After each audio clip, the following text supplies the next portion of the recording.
มาอีชาค่อยพี่ช่างค่อยแก้มแดงแก้มง่ายแก้มเงินแก้มคำในทงในไทยมันบ่แก้มเข้าแก้มน้ำคำมันบ่คนผู้นั้นค่อยออกชิปออกลายนี่กาค่อยจะเว้าเรื่องหักไม้ของยาปัวผู้ปัวคนใดบ่แม่นค่อยเว้าทั่วที่ไปใดเว้าเฉียบชี้สังคมจังซั่นที่ใครล่ะบ่ ตัวนี้ได้จ้ะนี่ก็กินบ่ได้คือกันนะตัวนี้ กินบ่ได้ก็ธรรมดานี่มาให้ข่อย ตัวนี้ธรรมดาว่าตัวนี้ เอาแล้วโอ้มันบ่แม่นว่าอันนั้นได้ข่อยยังบอกแหละ บ่ ผู้หนึ่ง เพิ่น มา บ่นั่ น่ะ น บ่ บ่ ให้ขาดอันบัตรเดิมเงินนี่2ใบผู้หนึงมาลงข่อยนี่นะแล้วเฮากินตามหา เสียเวลา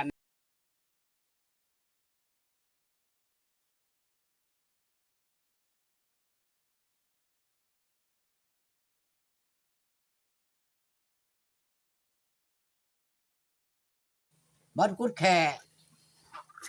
แม่นอยู่ตะแขกนี่บ่ได้ไกลดอกตะแขกนี่ไปลบมาก็ได้เจ้ามาเป็นหยังก็ จิตจันติครับยังไม่ทัน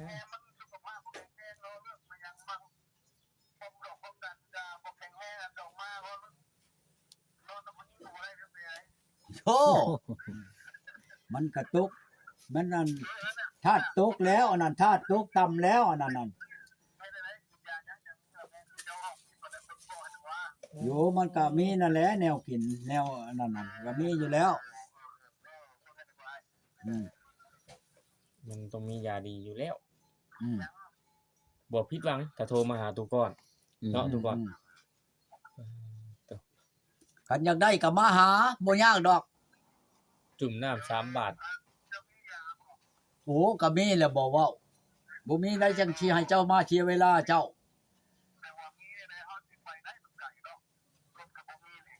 โยกรถบ่มีก็ย่างเอาเฮ้ยจัก3-4มื้อก็ฮอดแล้วเว้ากระบวนกระเดียกระดอรถใช้ทางอันแต่ถ้าแขกมาหาเจโนนี่นั่นมื้อเจ้าสิไปมื้อหนึงจักเที่ยวข้อยอยากถามเจ้าว่าเจ้าสิลบไปลบมาลบไปลบมาก็มีนะนี่น่ะรถนั่น รถใช้ทางน่ะ แล้วเนาะ ได้ผักออนไลน์ก็ได้บ่ได้ค่าเจ้าอยู่เอาละชิดใช้แล้วค่อยก็พากไปตามมันเอาละชิดของเจ้าบ่ได้ค่ากับเจ้าอันนั้นนั่นเจ้าอันนั้นมาโลด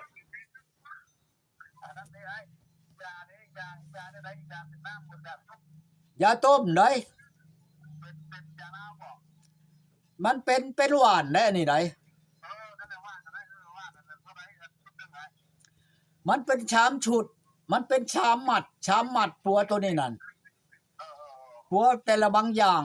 สมมุติเจ้าก็กินนั่นยาบำรุงค่อยเสียก่อนให้ธาตุเจ้าขึ้นเขื่อนแข็งเสียก่อนปัวธาตุเจ้าเสียก่อนธาตุเจ้ามันล้มเหลวเข้าใจบ่แหละแล้วกินตัวนี้เสียก่อนเจ้าหันเจ้าหามังเสียก่อนแล้วก็กินยาอันตัวนั้นมันอีกจะแก้ตัวสุขภาพเจ้าให้ขึ้นเบิดบัดนี้พร้อมมันธาตุฉีขันธ์หน้าของเจ้านั่นพร้อมเบิดแล้วแม่นบ่แล้วก็ดีแล้วก็กินเต้าตัดบัดนี้มันตกอยู่ได้อันล้านราคามัน1,655,000เด้อ1,655,000 1,655,000 เจ้ารับประกันตัวนี้นั่นเจ้า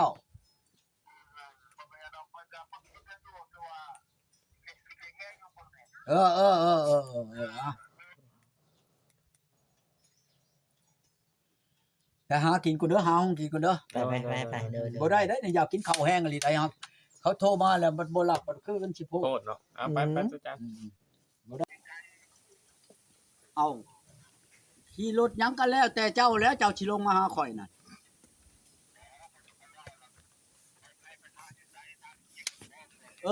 ถ้าอยู่ขี่รถบนวิ่งไก่อันนี้ ทางแบ่งนั่นวิ่งไก่ ปิ้งไก่ใหญ่บ่ปิ้งไก่เสียง เอาผู้ชาวมาลงมาพร้อมเลยเด้ออาจูหัวได้บ่แม่นเด็กน้อยได้ข่อยแต่เจ้าว่าจริงจังอีหลีนั่นค่าชิ้นเปลืองก็สิเสียให้เจ้ากันว่าเอาผู้ชาวมาพร้อมนั่น มีผู้ชาวมานำมอบใหญ่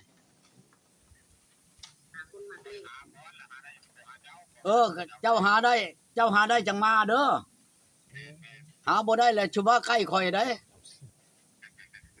จูหัวคันว่าบ่อึดก็บ่อึดแล้วบ้าโลดบ่เป็นหยังว่าบ่อึดก็สิบ่ได้มาให้โยคันบ่ได้มาแล้วบ่ให้มาใกล้มาไปอย่างมาพอดีเชี่ยเปลืองปลาแดกนะฮะอันหม้อนี่มันบ่มีหยังกินได้ข่อยบ่มีเมีย โอ้เรื่องประดักเป็นงัวเนี่ย เอาแล้วนี่แต่ข่อยตักปลาแดกในอันไปนี่แล้วออกไปอัน ให้กินบ่ ให้กินเบิดเท่านั้นแล้วถ้ามีผู้หาผู้นั้นใครระบบไม่ได้ชามชีเถื่อก็กินหมู่เจ้ามาถ่ายข่อย โดย ผู้มันเว้านั่นถ่ายไปยังตู้ก่อนเว้านั่น เออ ถ่ายเอาคนถูกข์ยากปากมองพุ่นไปลงชิปลงหยังนั่น ๆ เอาทุนคนทุนด้านอีนายนี่เว้านี่ ให้ มันก็อยู่ได้นี่ในอันนี้วังเช้านี่แห้งเต็กชอดยอดว่ากับข่อยนั่นข่อยอยากเห็นมันแท้ๆอันภูมินะว่ากับข่อยนั่นมาอีชาข่อยพี่ช่างข่อยแก้มแดงแก้มง่ายแก้มเงินแก้มคำในทงในไทยมันบ่แก้มเข้าแก้มน้ำคำมันบ่คนผู้นั้นข่อยออกชิปออกลายนี่กาข่อยจะเว้าเรื่องหักไม้ของยาปัวผูกปัวคนใดบ่แม่นข่อยเว้าทั่วที่ไปใดเว้าเฉียบชี้สังคมจังซั่นที่ใครล่ะบ่ ตัวนี้ได้จ้ะนี่ก็กินบ่ได้คือกันนะตัวนี้ กินบ่ได้ก็ธรรมดานี่มาให้ข่อย ตัวนี้ธรรมดาว่าตัวนี้ เอาแล้วโอ้มันบ่แม่นว่าอันนั้นได้ข่อยยังบอกแหละ บ่ ผู้หนึ่งมาน่ะ เพิ่นบ่ บ่ นั่น ให้ขาดอันบัตรเดิมเงินนี่2ใบผู้หนึงมาลงข่อยนี่นะแล้วเฮากินตามหา เสียเวลานั่งคุยเนาะ เอาแล้วคือเจ้านี้แล้วนี่บ่ได้กินฮอดข้าว หรอ ให้ข่อยดังอยู่นำหมู่เจ้านี่งัวก็บ่ได้ใหญ่มันสิเป็นบ่แน่ๆน่ะข่อยมีอันลูกมีเมียเบิ่งงัวเบิ่งควายเบิ่งห้องอยู่ห้องกินข่อยไข่แล้วบ่เพราะเพียงแต่ว่ามาว่าลมเมาเว้าสู่หมู่เจ้าฟังนี่เว้าข่อยก็บ่ได้เว้าอื่นข่อยก็เว้าลางคนน่ะมอนนั่นมาอันพี่น้องข่อยได้เมียเพิ่นเมียข่อยนั่นเอาพี่น้องข่อยเว้าแนวใดครับเมียกับอันพี่น้องเจ้าจังสิมาหายข่อยอีนายหนึงแฮกเต้นนี่ปัดอันนี้ข่อยจังสิเปิดให้หมู่เจ้าฟังหมู่เจ้ามอดอันนี้ข่อยอีนายอันนี้นั่น เป็น เพิ่น ก็ เว้าแนว ค่อยจังซั่น นั้น จั เนาะ งซี่ไปอัดอันเอาคนทุกข์ยากปากบ้องอยู่หั่นอยู่นี่ดีกว่า อันเอาเจ้าตู้ก้อนนี่บ่มีปัญญาหยังจังซั่นที่ปาดโตแล้วไปเอาเงินน้ำมันนี่น้ำอีนายอันนี้อีนายปากเว้าปากเป็นปากปลาแดกก็มาใช้ข่อยนี่นั่นจะให้ค่าอัน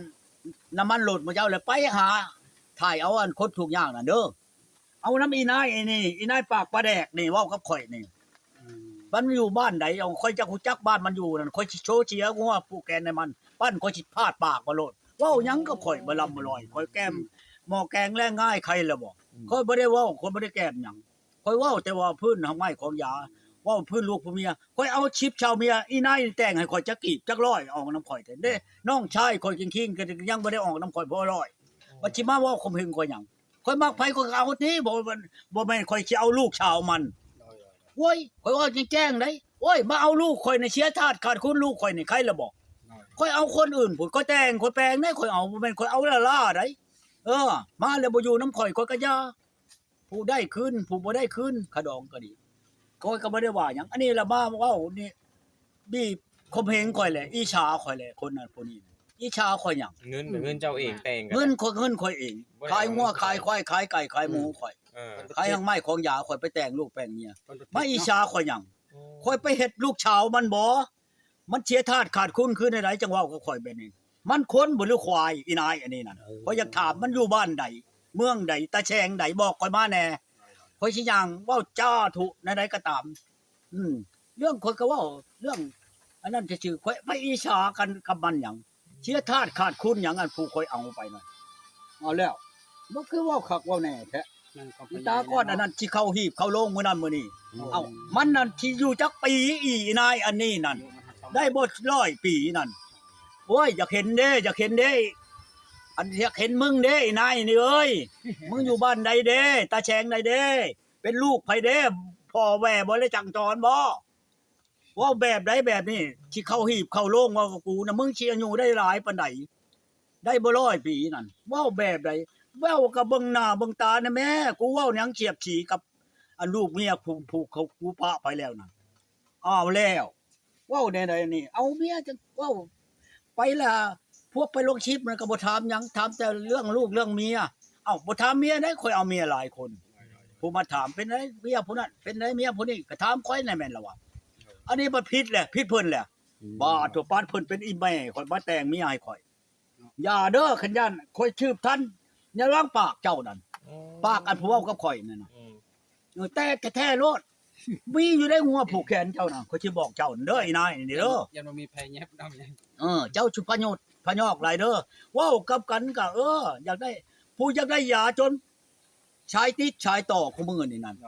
ก็ย้อนหยังให้ไปเอาน้ำอีนายนี่เด้ออีนายปากเปียกเบ้าปิดนี่เด้อมันอยู่บ้านไหนบ้าข่อยเรา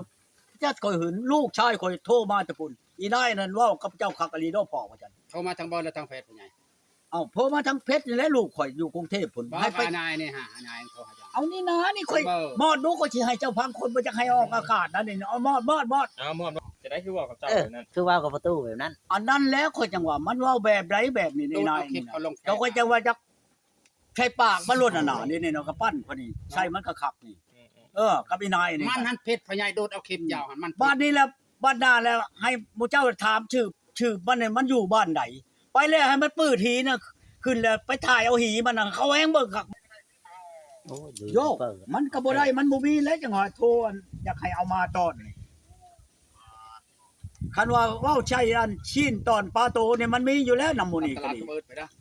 อยู่นำตลาดนี่อันนี้มันของตัวนี้มันบ่ลงตลาดนี่นะฮ่าๆๆเห็นบ่หัวแม่นบ่ค่อยเว้าหรือผิดขอโทษเด้อขอโทษเด้อแนวอยากได้นี่ได้คือกันกับแนวอยากได้ล่ะคือกันกับแนวอยากกินเนาะแนวอยากได้กับแนวอยากกินนี่คือกันได้โอ้ยคือจะกินนั่นกินนี่เท่าจำเฮาเลยนะหายำแนวอ่อนน่ะนะหากินแนวแซ่บอ่ะนะ แม่นแล้ว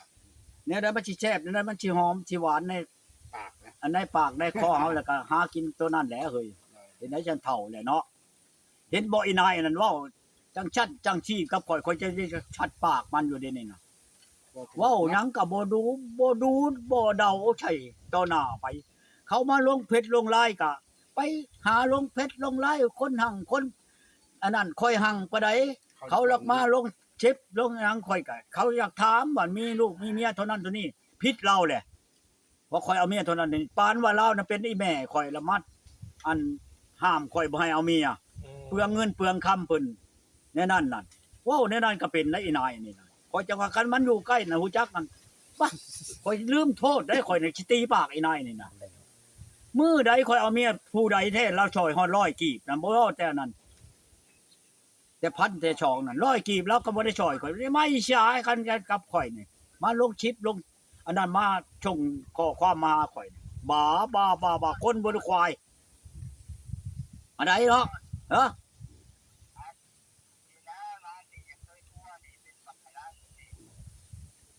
มาโลด บัวมาใครล่ะ มาบืนนี่ก็มาเด้อนั่นเด้อมาขลังนั่นเด้อเจ้าอยู่โอ้ขอโทษเด้ออยู่ชัยเนาะโอ้ยชายแดนละเบามันบ่ไกลไปได้เราบ่เกินนะ300ลักฮอดบ้านข่อยน่ะ เวียดนามหมด เวียดนาม ชายแดนน่ะเราตัดได้หั่นบ่แม่นนั้นมันเบิดแบตนี่ขอจังหวัด แขกมาหาผู้ใหญ่เลย ไปได้ไหมประตู ลูกศิษย์ลูกหาเพิ่น แขก มา มาหาได้ผู้ใหญ่ เขามาหาเขามาชมคำเบนเขามาขึ้นอันนั้น เจ้าก็ เขา ไป มาเข้าอันนั้นนำ จะทำพิธีบ่เพิ่นเอาเพิ่นไว้ เข้าพรรษานี่เด้นี่เขาโทรเข้ามาเลยนี่ชมข้อความเข้ามา ทุกคนเดือดในเด้อพี่น้องเอ้ยมื้อนี้เพราะว่าเราเห็นคลิปบ่ดีแค่ไหน เอาแล้ว หั่นนะ ชีเว้าไปยังประมาทญาติทานค่อยปัวคือปัวคนเอาลูกเอาเมียค่อยก็เอาบ่แม่นว่าค่อยเอาซื่อๆคนไปล่อเล่งไปแม่นบ่แหละไปล่อไปเล่งแม่นบ่เห็นคนเอาเห็นเงาคุณไปบ่ค่อยแต่งค่อยแปลงได้บ่แม่นค่อยเอาละล่าได้ลูกยิงหลานชาวผู้ใดก็ดีพอก่อน เอา ไปแล้ว มันเป็นนั่นนั่น ไปเลยประตู อัน ไป นี้ เลย เพิ่นว่าสิมาอิจฉาความเว้าหยังกับข่อยเป็นพิษจักชัดจักชีไปลงชิปแล้วไปก็เอาเงินนำอีนายนี่เด้ออีนายผู้อัน